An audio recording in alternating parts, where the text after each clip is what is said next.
Hello, everybody. How's everybody doing today? Hi, my name is Maritha Gums, and I'm the founder and owner of Fight to Be Fit DC. Thank you for joining us today for the 4th episode of Surviving, Living, and Thriving during COVID-19. Today, we are going to talk about wellness equity. We will address issues of representation and access when it comes to engaging in physical activity that serves us mentally, emotionally, and physically, and ultimately contributes to a healthier version of self. Now, from the time I was in high school, I have been part of groups specifically designed for Black and Latino students. Programs like NAACP's AXO program for Black high school students to compete in the arts and sciences. In college, I was the president of the Black Student Union and active in MECHA, the Chicano Student Union. As a young adult, I have sought out and gotten involved with groups like Black Girls Run, Black Girl Health, Latinos Run, Brown Girls Climb, Outdoor Afro, Black Girls Lift, and the Black Women's Health Imperative. And from white, brown, and Black folks, I have gotten questions like, why can't these just be women's groups? Why Black or brown? Okay, first of all, let's talk about all of these climbing groups, running and lifting groups that are overwhelmingly white. Or the fact that despite the high number of Black NFL and NBA players, Black coaches and owners are almost non-existent. Or we can get real uncomfortable and close to home and talk about the fact that despite the fact that there is a high number of Black fitness trainers right here in Washington, D.C., management of fitness facilities is predominantly white. And if you look at the corporate level, any diversity is nearly non-existent. And then we can go several steps up and take a look at the White House that has always been entirely filled with white officials. Up until the Obama administration, which of course sprinkled a little something else in there and was unfortunately followed by a complete and thorough overthrow. After all, being white in America is considered the default. Nobody questions large gatherings of white people or assumes it must be a quote unquote white event, for there be so many white people in one place. The point is that white organizations and spaces do exist. They just aren't labeled as such because it is deemed the norm. Furthermore, we need to understand that these entities have lacked diversity by design and have made efforts to stay that way. Thus, when we look at Black and brown people, or when Black and brown people try to enter these spaces, they're often met with racism and discrimination, whether it be subtle or blatant. So these aren't efforts to self-segregate, but rather celebrate. Celebrate that we are here, we have the numbers, we need representation, and we need efforts that serve us and our communities. And also understand that while we need to own these spaces, allies are welcomed. Understand that racism isn't just a disservice to Black and brown people. It isn't just a Black issue or a Latino issue. This is an American issue, and it is a disservice to our society at large. In episode 1, Charlize Randall highlighted the fact that the cure to cancer could be in the mind of a child in Detroit or Chicago, but because she lacks access to resources to reach her full potential, largely due to the constructs of racism, we are all at a loss. And don't forget, it is modern and blatant racism that led our current administration into the White House and now have us in possibly the worst situation in American history. So that was pretty loaded. So I think it's time we unload. Let me introduce you to our first guest, Tiffany Blunt. She is a leader of Brown Girls Climb and one of the few Black female competitive boulderers. Let's go ahead and bring Tiffany on. You there, Tiffany? Yep. Hey, how are you doing? I'm good. How's it going? Pretty good. Can't complain. So Tiffany, can you tell me a bit about your experience as one of the few Black rock climbing competitors and the role Brown Girls Climb has had in your journey as a climber? All right, that's a loaded question because it's, for me at this point, Brown Girls Climb has been everything. I don't think at this point I would be where I am if it wasn't for the impact that Brown Girls Climb has had on me. I didn't know anything about climbing, Brown Girls Climb, or anything like that until I went to Color the Crag in 2018, which is what actually caused me to fall in love with bouldering specific, which is a specific discipline in climbing. But it was one of those moments where to see all these Black and brown bodies together and celebrating and uplifting and making it feel like a community, that I fell in love. And honestly, the real moment was seeing Emily Taylor. If you don't know who she is, please look her up. One of my personal heroes, was up there telling her experiences in climbing and the sport, and really the issues that she had to go through to get to where, you know, she is right now. And so it's hard for me to call myself a rock climber, although it is absolutely the thing that I am the most in love with right now, other than my mama, of course. But I started competing about a year ago, primarily to study technique. You know, when I do something and I feel like I'm somewhat good at it, I want to do it well. So I started doing competitions, A, to push myself, B, to hopefully get better and possibly meet other people. But when I looked around at the competitions, I was almost always one of another one, or maybe two or three Black girls there. If not, you can count the Black folks on your hand. So, you know, I love doing competitions. I love competing. It's definitely something that, for me, it gives me that full physical overload. And really one of the reasons why I personally think climbing, and specifically bouldering, is one of the best things you can do for your wellness. One of the things that most Black women know nothing about, and how beneficial it can be for you. And that's really why I'm here. And I could not have gotten to this place without Brown Girls Climb, without the support of them and the opportunities I've had working with them and what they really give back to the community. Okay, thank you, Tiffany. I'm looking forward to hearing what's in store for you moving forward. So we're gonna go ahead and bring Shakaro on. Shakaro Martin has dubbed himself the health architect. Shakaro has made it his mission to highlight the disparities in access to fitness and make moves to change this.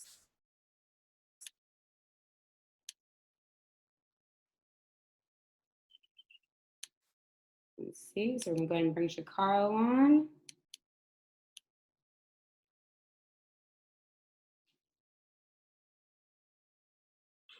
Hey, Hello, Shakaro, how are you doing? I'm doing well, thank you. Excellent. Thanks for having me. Absolutely, thank you for joining us. Absolutely. So Shakaro, can you tell me about the transition you made from fitness training to public health and tackling disparities? Hi, as she mentioned, my name is Shakaro Martin, dubbed the health architect. I design community wellness. My focus was developing individual profiles and community health profiles to kind of address some of the health disparities. As it pertains to becoming more involved with public health, it started back in 2007, 2009. NIH was developing an initiative around a healthy America, and I was lucky enough to be a part of that. And they were looking to develop a national plan for the country, and they were consulted by European countries from around the world that had the healthcare system, and they integrated both the healthcare system and the fitness or wellness system.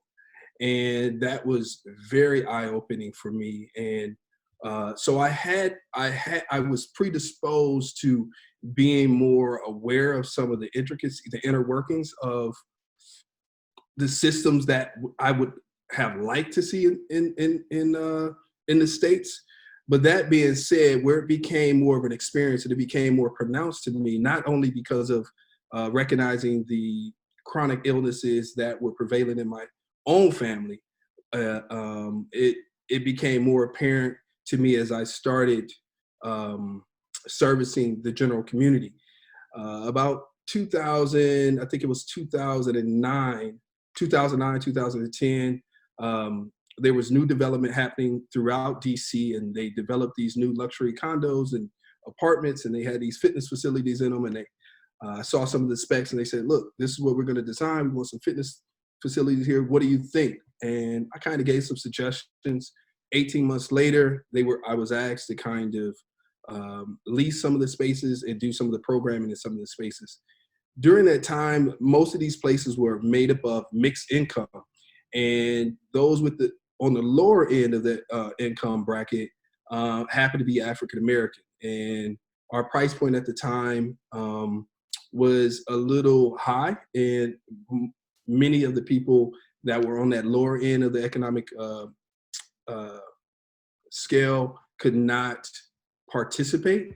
And that being said, not only did we recognize the disparities in these spaces, we also looked at the extended community outside of these spaces and the surrounding communities that were being transformed by the new development. And we wanted to create an opportunity where everybody could participate in some of the boutique services that we were offering. So we developed a program called Know Your Fitness. And again, it goes back to identifying that creating an individual profile and a community profile and showing how that was connected. And so through that, we hosted free workouts, and our approach was a bottom-up approach to make it sustainable. So community participation was key, and our goal was to get the broader community interacting with some of the newcomers that was coming to the community, so that we can share more, create a shared community to improve the health and well-being of everybody living in these new transforming spaces. Mm-hmm. Thank you, Shakaro. Yeah, we're gonna definitely delve into that more, because I mean, as you know, I'm a trainer as well, and that's definitely an obstacle that, you know, I want to, and I've put in efforts to try to overcome that obstacle of being able to reach more people. Because yeah, our price point is high, and you know, we're also trying to make a living. So it's a challenge for sure. Thank you.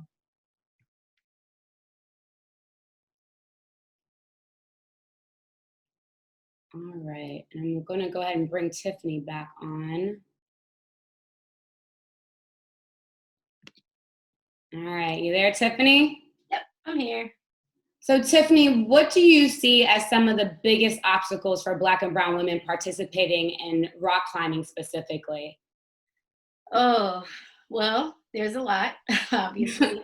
But the more I get involved with climbing and the more I get involved with trying to create a community around it, it's really exposure, in my opinion. Like, you can't love what you don't know. That's kind of been my motto in thinking about this, and the fact that I found out about climbing 4 years ago, which deeply, deeply makes me sad, because I wish I was climbing, and I was climbing when I was 9. Trust me, I was climbing all of the trees in St. Louis. But it's one of those things that it's not a commercial sport. It's just not. It's not baseball. It's not basketball. And so, first and foremost, how are people going to get involved until they know about it? And then that takes you into the next phase of it is, okay, I know about it, but I can't afford to do anything with it. It's not the most accessible and affordable sport to get involved with. And that's the thing that kills me the most, is knowing how beneficial it can be for your mental health, for your physical health, and really for your social health. You know, I told you earlier when we were talking, I've made so many friends from this type of community that I never did when I was playing basketball or ran track or any other sport that I was involved with. And so a lot of the elements is really important. All these barriers are in place. And so when you have the access, the affordability, and then maybe if you can afford it, or if folks like Brown Girls Climb or Outdoor Afro creates affordable spaces, then there's an educational component that's key. Because I'm not gonna lie, there's things that I did when I went outside climbing for the first time that I shouldn't have been doing, that I just didn't know. And you get shamed and made to feel like, oh my goodness, you don't belong here because you don't know what you're doing, if you don't look into what you're supposed to do. But it's like, I just like climbing. I just wanted to climb. I wasn't trying to disrespect a rock or a tree or a person or the environment, but educate me. Like talk to me like I'm a human, and understand that most Black women have never heard of rock climbing until their latter years. Like one of the best climbers in New York City, she even says she's competing, and she's a badass. Sorry if, cursing isn't allowed, but she's a badass. And she was like, I'm competing with kids who started climbing since they were 9, and she's like 21. She's not old by any means. So the fact that the entry has to start so early, and again, my focus is definitely on the competitive, the elite, the training, the getting these Black girls in the Olympics, and it's kind of become my new passion. And so I just see that, how do we commercialize it? How do we make it affordable? How do we educate folks? Because I do want to see more people look like me. I don't want to be the only Black girl at a climbing competition in New York City. No, insane to me. And yeah. No, I mean, absolutely, Tiffany, and I agree. I think exposure is key. Just being able to know about it. Yeah, I agree with all of that. There's definitely a lot of work to do, and it's a benefit to everybody. It really is, to just widen the playing field. So there you are. Okay, so Shakara, I've been in the DMV area, and for those of you who are outside of the area, we're not talking about the Department of Motor Vehicles, but rather the DC, Maryland, Virginia area. I've been here since 2007 and in DC proper since 2009. And I have seen the city drastically change. DC, what has been particularly apparent is that Chocolate City isn't quite as chocolatey as before. In the last few years, some of the issues that have risen out of this have been highlighted, notably the Don't Mute DC movement. Can you talk about how this has affected the fitness industry and access to fitness for lower income residents who are disproportionately Black and brown? Now, you touched on that a little bit, but if we can delve into that a little bit more, that would be great. Yeah, as I mentioned, I'll refer back to the program, the initiative, Know Your Fitness, and how we created access for everybody in the community to kind of help improve the social emotional health of everybody. A lot of the newcomers that came in were uncomfortable with engaging with some of the instructors of color, as well as interacting with people that were in the surrounding community. So Know Your Fitness definitely created that opportunity. That being said, regardless of the success we had, it was really hard to get some of the anchor institutions or some of the new developments coming up to participate. Or it wasn't necessarily them, it was certain interests that weren't necessarily interested in our activity. Their goal was not to build shared communities. Their goal was to build a makeup of certain communities. And I worked to kind of pitch it as shared communities, show the mutual benefit of our collective health. And this recent issue with COVID-19 definitely highlights how a group that is disproportionately unhealthy can affect us all. That being said, as far as we all know that African Americans are being affected by COVID-19 the most. That being said, it potentially puts our entire healthcare system at risk.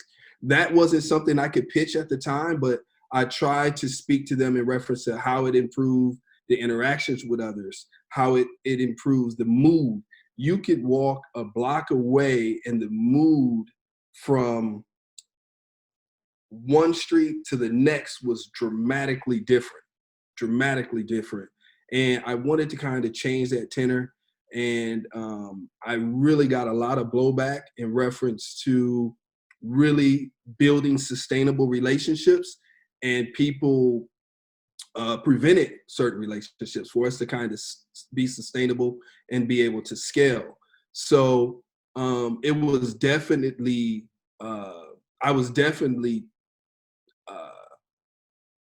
they definitely let me know that I wasn't there, to a point where I had a participant come to me and say, listen, things are changing. We love this. We've tried to support you, but things are changing. I think you're going to have to be okay with it. And it was just profound that someone would openly say that, but they witnessed some of the adversity that I was confronted with, and it was unfortunate. Okay, thank you, Shakaro. Yeah, and I think the interesting thing about DC is that we get people, when we talk about gentrification in DC, and maybe, this is probably true for a lot of areas, but DC, we get people from all over the country. So even though DC has a history of having a high Black population, there's people moving into the area who aren't comfortable with that, unfortunately. Okay. Hi, Tiffany. Hey. Okay. So I know as a climber, this COVID situation has been a huge blow. It's definitely one of those activities that is just about entirely a no-go, especially if you're in an urban center such as yourself. You had a lot of plans that were put on hold. Can we talk about these plans and keep breathing life into them? Yeah, it's tough. I'm not gonna lie. As soon as my gym closed, that sort of depression wall hit, and it was just a cloud of nothing. And I didn't want to do anything. I didn't want to think about anything. All the motivation I had and things that I had planned to sort of roll out kind of fell flat, especially considering my main focus at that point was trying to engage more Black women to compete in competitions. And I don't even mean like, these aren't professional competitions. These are citizen comps. These are really just for fun. There are competitive ends of it. I was going to host a bunch of fitness training, groups specifically with Black women all around different parks, to really try to engage and focus on training for climbing and how to really enhance as best you can your technique at the age of 30 plus or whatever it is you might be. And, realizing that all the competitions that I scheduled were canceled, although I was able to do 3 between January and March. All the rest of them were canceled. And I was going to do every comp. I was going to fly out to other cities and do competitions in other cities and really just help uplift and create awareness. At this point, no, I don't feel comfortable going into a climbing gym, even if it were to open tomorrow.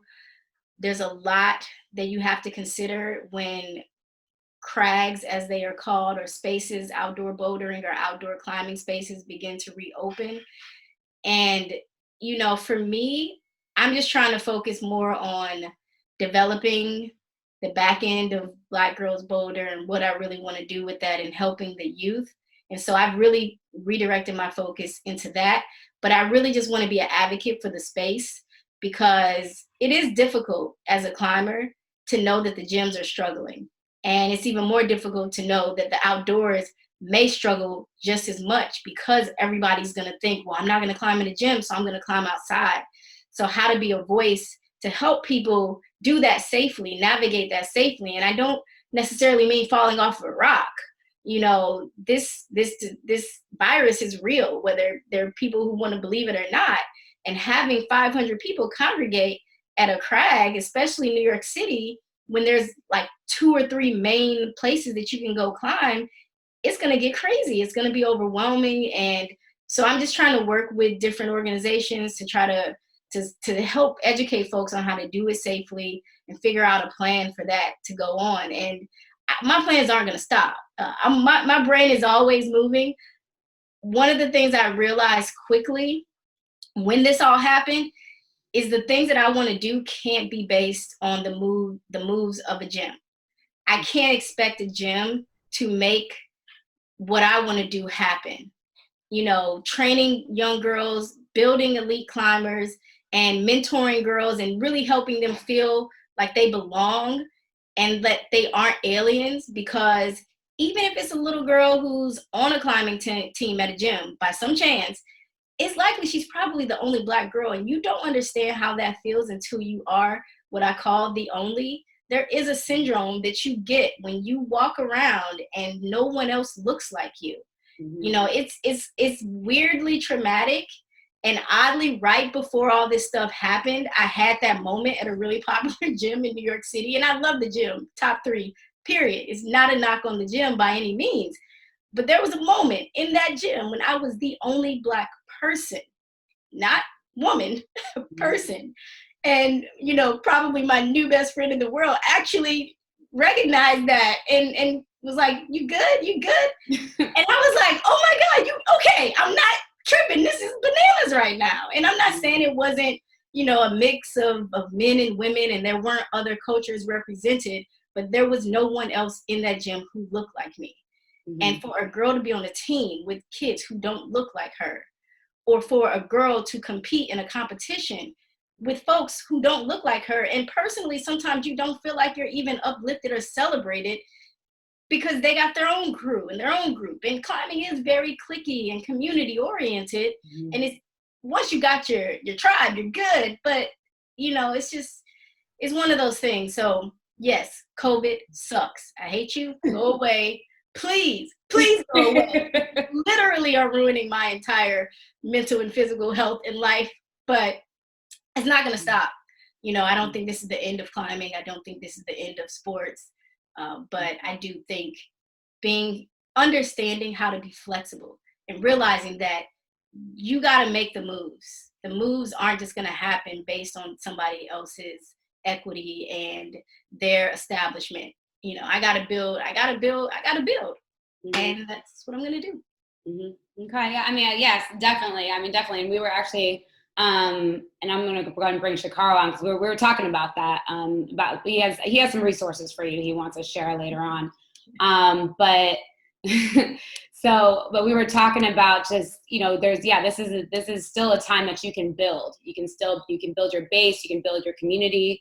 So yeah, I mean, it is a tough situation that we're all in, but it's definitely still a time to get that behind the scenes work together. So I've posted a few poll questions up, and I want to review those briefly. And that's some of the conversation we just had actually leads nicely into them. So one of the things that I asked was, how old were you when you first experienced racism and felt discriminated against because of your race or ethnic background? And I'm sharing it right now, so I'm assuming everybody can see that, right? Can everybody see that? I guess if you can put it in the chat if you see it. And do you guys see it as a panelist? I saw them when they were popping up. I saw it when it was popping up, but not now, no. Okay. Well, I'm just gonna, not now, okay. Because it says I'm sharing it, but anyways. Okay, it was quite a spread. And you know, Tiffany, you touched on something that I thought was very significant when you said, you know, it was what it does to you to be the only one. That's something I've dealt with my entire life. I lived in predominantly white areas. I went to predominantly white schools. And so when I asked this question to everybody, what ages, and the age ranges it went from 0 to 5, 6 to 10, 11 to 13, 14 to 18, 18 to 25, 25 to 30, 30 plus, 40 plus, 50 plus, and 60 plus. And there was it's actually a spread. Nobody over 30 plus is where it ends. But you know, there was, and not everybody voted. I think it was about half of the group, but it was 2 people between 0 and 5. For 6 to 10, there was 2 people. 11 to 13 was 1. 14 to 18 was 2, 18 to 25 was 1, and 30 plus was 1. And now if we want to look at the demographics for our viewers, I'll just tell you what that looked like as well. I'm so sorry for those of you who were 0 to 10. That is some straight trauma. So that was me. I didn't vote. I wasn't part of that vote, but yeah, mine was 0 to 5.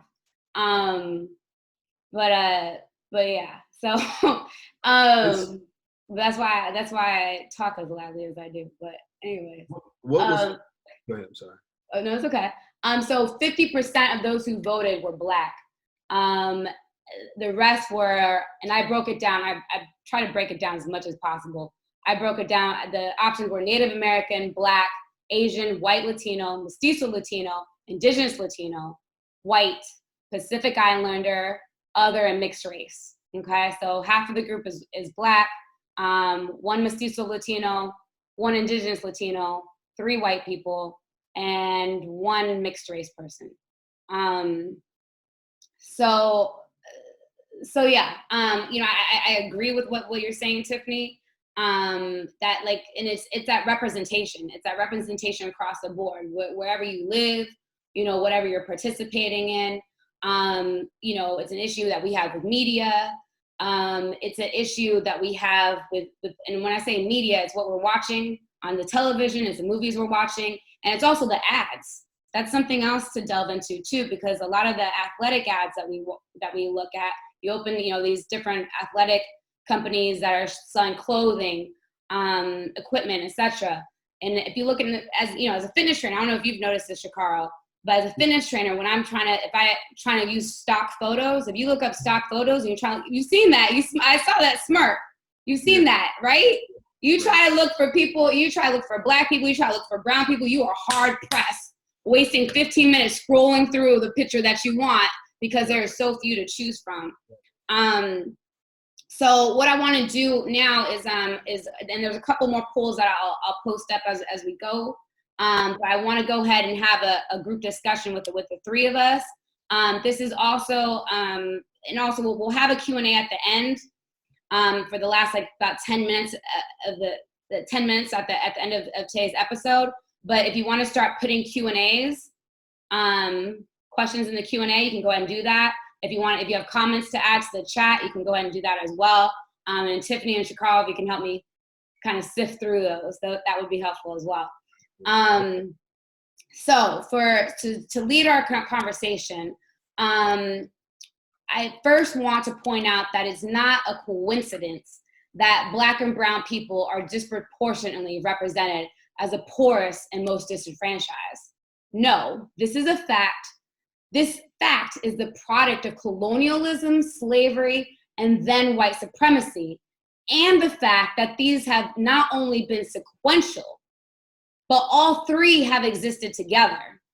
You can't talk about economics without talking about race.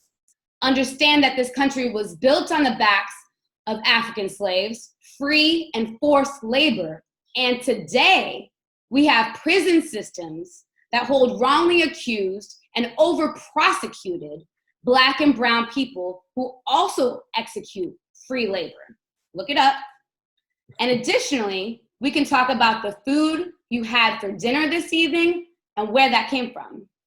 The migrant workers who are working for pennies in the worst possible conditions. And despite all of this, we are still here killing the game in so many respects, but the game isn't fair. We have had negative points, and we are simply trying to level out the playing field. So let's talk. So Shakaro, tell me what you're thinking here. I know you have a lot of stuff you've been working on. Yeah. Yeah. And I know the landscape of DC. That's we're both in DC. I want to go back to the poll you just took, the survey. It's funny. I'm originally from Indiana. My mother moved here long ago. And once I graduated from college, I moved here. I don't want to age myself, but I've been out here quite some time. And ironically, I never experienced racism to the degree that I experienced it here. Like, Okay. I've had cousins when I was running my company. I had my cousins, I had my brothers come down here. I have friends that now have the top gyms in the UFC in the world, and they all have that same experience, and they'll be a part of that. They wonder, why am I still here? I'm like, Interesting. yeah, absolutely. And I think it's because of what I found and what my experience was. We don't move collectively, right? We may move in spaces, but we don't move collectively strategically. Mhm. And my situation was, I actually had a lot of white friends. That was who I was surrounded with when I was here. But when real opportunities were presented, they didn't necessarily translate to me. From And your friends? even Okay. like as we aged But into, these were predominantly white friends that you're talking about. yeah, Okay. as we aged into the space, they became positioned in a certain type of space, and those opportunities didn't translate to me. And there were certain things that I would think that I was able to do because people had got in certain positions, and it was, I would thought it was just a natural like far as a program that I put out there, it wasn't like it was a ragtag thing. We had people responsive to it, a cross section of individuals. It became abundantly clear it was just me that they didn't want, right? Or other Black people in lead, it just became abundantly clear that anybody with any type of Black establishment, business, organization, initiative in any way was not supported. It was like one-off type of things. But it was never support in a sustainable way. I had organizations come to me and connect with me. But as we all know, like how DC is work, you have like bids and different interest groups that can determine what happens in these spaces, right? And that's where things got tricky. And if you didn't have certain relationships, things didn't translate. And that was one of the reasons. It's like you watch a movie Equalizer, right? And it's the bad guy, it's the good guy. The first thing the guy would say is like, who sent you? Right? It was like, who is your back? Who are you connected to? Right? Before how they would handle you, they would address you they would figure that out first. And then that's when things went awry. And like I mentioned, it's multiple people that were here with me that end up leaving, and they ask like, why are you still? See, and I don't get that, because where did they go? Because because this is the thing. I mean, DC is not perfect. Don't Right. we and I get it. Like I get. Go ahead. Yeah, no, I'm gonna say, I was like, DC is not perfect, but I was like, when we look around the rest of the country, there's nowhere else I would rather be than in DC. I was like, in terms of opportunity, in terms of there not being as much racism, right, and discrimination as there is in other places, I'd rather be here. And that's with saying that within the fitness industry, like I said in the beginning in the intro, I was just like, despite the fact, and Shakaro, I don't know if you I don't know what the exact numbers are, but would you agree that majority of the trainers in DC are Black? Yeah, I would say that. Okay, at least a large majority, if not the majority. It was very much. You look at the management, it's predominantly white, which is crazy. But it's I been. don't know if that's because people don't want to take those management positions, because I know personally, sometimes taking that management position is not a bump in salary. Correct. Sometimes you can make more money training and have more flexibility and do less work. You're not getting burnt out as much as managers are. So I don't know if it's because of that, or if it's because the opportunities are just not, they're giving the opportunities only to white trainers. But it's basically what I'm saying is, when these new communities or gym or company or whatever, or if you look at it on any level, you're not a part of the ecosystem, right? You may be a participant You may be able to engage. They may tolerate you, but you're not a part of the ecosystem. And what I thought I could be a part of the ecosystem to take advantage of the $6 billion that was spent in a 4-block radius, right? And I was going to grow and elevate with that, right? And what I'm saying is, it wasn't necessarily me. I saw it was other businesses. You've heard of TD Burger. He was on Top Chef. One Top Shelf had a spot. He went through so much stuff, so much so he had to have a guy that would track his Yelp stuff that people were putting bad ratings, right? Views. And he had to go and, you know what I mean? It was crazy. It was crazy with him. I knew guys that were, it was a brother that was, he was working, he was actually on a Shark Tank. And I talked to him. I said, hey man, look, he was trying to do some stuff. I said, man, look, this is how you want to move. And he was looking at me as if it was like, this was an individual thing, like it was me, right? Just, hey man, you probably ran in, you seem cool, but whatever. I see you doing your thing, but a year or two later, I saw him, same situation.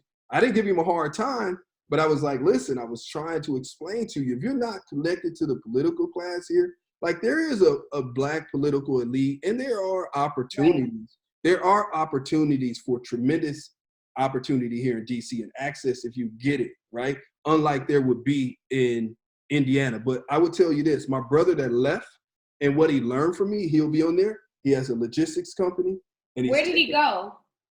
He went to Ohio, then he went to back to Indiana. Now listen to this.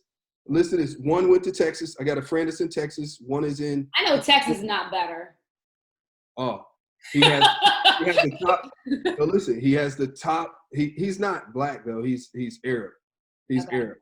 But I'm just telling you, he was just like, whoa, I thought this would be totally different, right? He's from Fort Wayne, he's from Indiana, right where I'm from. Mm-hmm. But what I'm saying to you is we were blown away by the difference. Yeah. And I can't explain it. I think in a small city in Indiana, you become a part of the community, like you talked about, like Tiffany was talking about the Boulder community. If you grow up in that space, they kind of accept you. They may not accept your cousins and everybody else, but you kind of get embraced. I know it sounds crazy, but you get embraced. So it's kind of, you're a part of the community. Mm-hmm. But I've never seen it or experienced it like I've experienced here in DC. And that was not just my experience alone. That was people within with working with me. And that was other entities that expressed the same thing. So I wanna this poll that I just posted, this is interesting. So have there been barriers for you to be physically active? 77% said yes, that there have been barriers for them being physically active. That was 77%. Now, for those who said yes, I asked, what are some of these barriers? 8%, so we'll go with the highest. The highest percentage was financial. Right. After financial, we had other responsibilities, which is another thing. Other responsibilities, so parenting or taking care of elders. Then, the other part was unmotivated.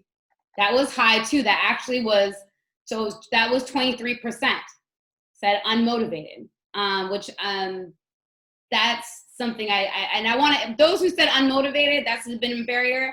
I want you to put something in the comments, explain that a little more. I really want to hear more about that. Especially the fact that it rated so high. And the lowest percent, and then 15% said none. There's been no barriers for them. And then 8% said accessibility. And one of the examples I put for accessibility was a convenient location. Tiffany, this is something you've been talking a lot about. And we've mainly talked about accessibility, but other responsibilities was ranked up high on there, as well as unmotivated and financial, which you touched on as well. Yeah, and I want to touch on the racism thing just a little bit. Coming from St. Louis and then being in New York for the past, or the New York area for the past 8 years, bottom line, two types of racism. It's racism. Oh, there's like five types. There is.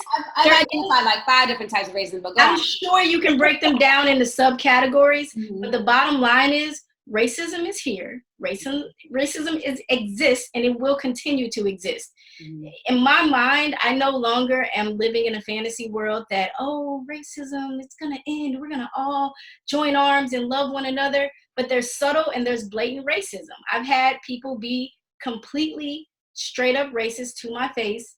And then in New York, you feel it, but it isn't blatant and you know it's there. And New York, I always thought was the melting pot. I did not realize how segregated New York was. Yeah, it's a melting pot and there's a million different nationalities in the space, but everybody's in their space. Right. And they're broken up by socioeconomic. That's in the history of New York. New York has had the different neighborhoods that's historically been a part of the yeah. So just real quick from an economic standpoint on, how do you navigate a space that isn't meant for you when it comes to climbing? These things it's becoming a trend. I really need everyone to understand POC, Black, Indigenous, people of color in climbing is trending. And what's happening is we are now investing and spending a lot of money in a lot of companies and funding these spaces that aren't educating us to be in those spaces, aren't promoting us and giving us jobs and helping us navigate and be able to afford or give back. So I see a lot of this change happening, and I just want to put that out there because as a Black woman, as someone who has been trying for the past year to figure out how do I insert myself in this space? How do I belong in this space? Because this is where I want to be. And it's hard. You can't get the pay that you need to survive. You can't get the types of jobs that you're qualified to do. You can't get the training to do the jobs that you want to do. So there's a lot that you have to look into. And honestly, for me, just because I feel like we're going to run out of time and I want to be real clear, you got to support folks. You have to support your own. And I don't see enough of that, but I see people real quick to have a Netflix subscription, but won't subscribe or join a membership to, a Brown Girls Climb. Or, I was telling you about that article earlier, Ethos Club that just started it's on the internet, but, they have a clubhouse in Brooklyn. And we got to start figuring out ways to do for self and to support each other. And that to me is like, I'm not going to sit here and beg a company to put our faces in magazines. And they're doing it. And they're going to keep doing it because they know that we're the ones buying it and we're going to spend money on their products. So of course. No, absolutely. Absolutely. And that's what kills me too. I was just like, Black people have been one of the biggest consumers for years. We haven't had a lot to work with, but we've always been huge consumers. And the thing is even in spaces that we dominate, we don't rule. We're not the leaders in those organizations, so that's an issue as well. It's just like, like we have the talent pool, you know what I mean? And they've already stereotyped us as being athletic. Not that, I want to glamorize that in any way, but right. The fact that stereotype exists. And yet when it comes to these spaces where we have proved the work, we've proved the talent, we're not able to break that ceiling to the next level of leadership. Now, go ahead. And I guess that's where I'm coming from, and what I've found is I worked so hard to break in. Like anything that happened in fitness, I was at the ground level of it, participated in some type of way, but I had to work so hard. Like when I talk to you guys about opportunities, things that I did, I planned to position myself for 5 or 10 years, right? And when I would position myself there, and I'm not saying names and I'm not going into detail because I'm still trying to do business and move forward, but in time you guys will see it in the documentary.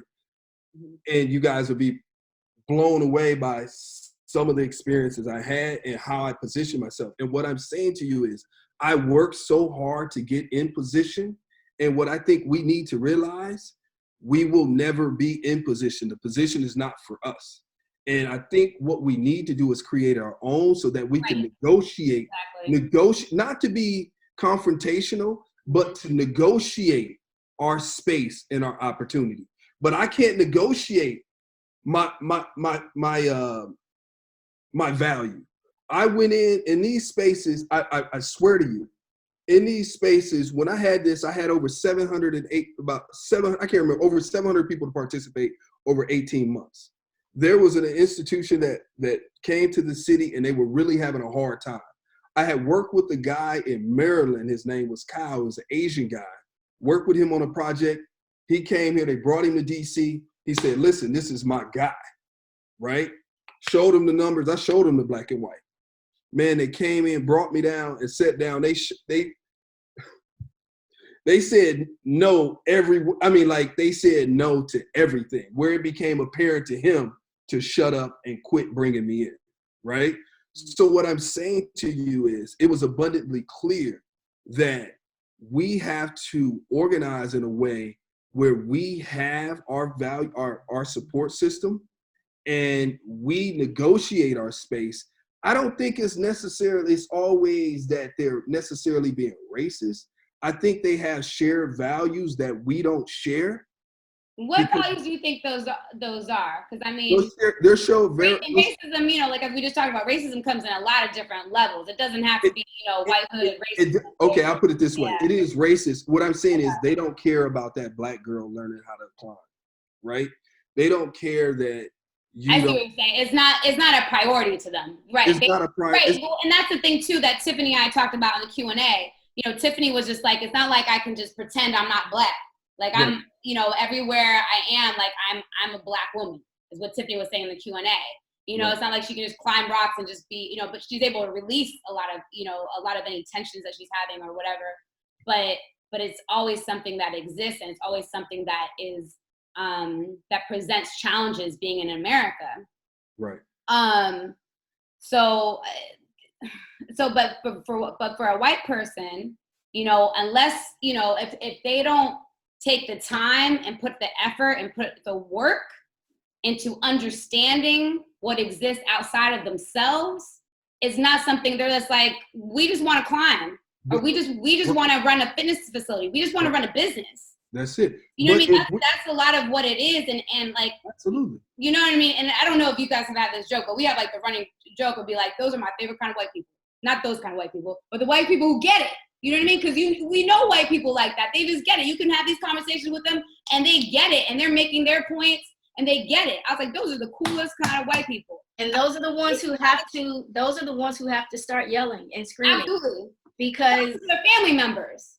Look, because what happens too is that, what happens too is that, you have a lot of white people that after Trump election, after Trump being elected, they were like, oh yeah, I'm not talking so-and-so anymore. I'm not talking so-and-so. Like they've X'd so many people out. I'm like, why didn't you say something before he got elected? Why didn't you have those arguments before he got elected? I think there's, people are afraid of confrontation. People don't want confrontation. People want to keep things, kosher. And that happens in all different communities. Absolutely. What happened now? Look at where we're at now, because people didn't want to open their mouth. People were afraid of confrontation. And I would agree. I would definitely agree that part of my issue was I didn't want to become confrontational. I couldn't be the angry black man. But I was confronted with certain things where people wanted me to flip out to be the angry black man. Right. Through a lot of the things that I did experience, I never burned any bridges because I never reacted, right? But it did affect my mental health. I will say that. Yeah. And I will say again, when we're talking about they need to become more aware of, they need to become more aware of this, and I'll try to be as short as possible. I actually I was working on this city plan. I'm just going to say it, in Virginia. Met with a girl that I knew that's white. It was from about 15 years ago. She saw me come in the room. I was the only older black guy in me. Okay, about 100 people in the room. Mm-hmm. She was like, "Wow, you working on this project?" Yeah. We met. What I'm saying to you, she was aware of everything that I was aware of. Mm-hmm. It's just not our space to be in making decisions, being a part of it. And what I'm saying is because that's their pot, right? Mm-hmm. And I'm saying to you, it's hard for me to go, or Tiffany or you, to demand people to change. But if we're collectively moving and aggregating our value and our talent, and then to go demanding our public officials to create space and opportunity, because guess what? She got $1 million grant to do what she was doing. They get access to money. A lot of times it's not. And that's part of the network too. That's part about, that has a lot to do with networking, because it's also who are they connected with and who they've been connected with for generations, and what spaces they're able to enter, regardless of because that's the other thing too, because there's a lot of, especially, given who's in office and who his demographic has been, it's been a lot of poor white people. So their first thing to say was like, I've been struggling all my life, blah, blah, blah. Like, okay, yes, but go ahead and put a suit on and you can walk in any space just like anybody else. As long as you're not talking crazy, you can walk in any space, whereas it's different if you have a certain skin complexion. Different. All I say is stop investing in them until they start investing in you. Absolutely. I mean, that's it. If you have a problem with the landscape of where they're placing a climbing gym, they're not putting climbing gyms in your neighborhood. So no, it's not accessible, or the price isn't at the point that you want it to be. But we are still spending a lot of money in these communities, and we would spend money and give. What we're spending money on too is the other thing. They're not giving anything back, and I mean, there's just so many layers to it, so many different layers. And for me, I just want to see these brands, these companies, these corporations, these gyms just have one little bit of genuine focus about the folks who are keeping them afloat. That's it. I just want to see that. And I want to see people step up and just say, I don't need you. I'm going to do my own thing. I'm going to build, and I'm going to build an army, and we are going to do this. We don't need you. I mean, we really don't. That's the sad part about it. I mean, agreed. I mean, you went to Color the Crag. You saw how many people were there. Like there's, I mean, that we definitely, we have numbers. We have numbers, we have strength, we have resources that we need to tap into. We only have a couple more minutes. I'm going to read the questions. We're talking about, someone asked about solutions. I think some of the solutions we outlined here, and we can have further conversations about this as we move forward. This is not going to end here. Not only are there other episodes, but there's other projects that we're going to be talking about. And someone else was asking about gym owners in New York. Are there any, this is a term I just got familiar with. It's Black, Indigenous, People of Color. Is that what that all stands for? BIPOC? Yeah. So BIPOC, climbing, are there any gym owners of color? How do we invest in ourselves if we don't own anything? If we don't own anything in that monopoly?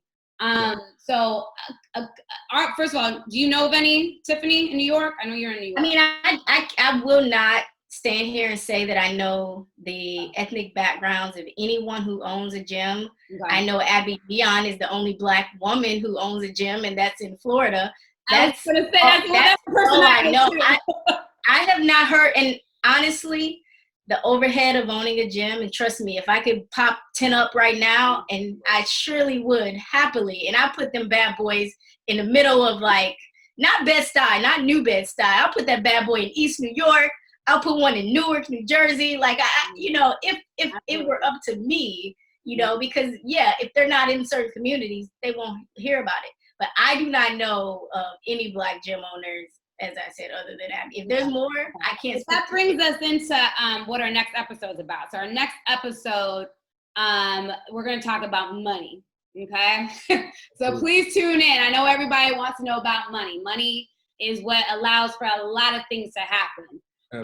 And we're going to have the co-host of the Come Up. Okay. It's a new Facebook Live show featuring Mark Monroe, who's an angel investor, Black man in Seattle, young Black man in his 30s. Wow. And then also Jolynn Gardner, who has started her own business.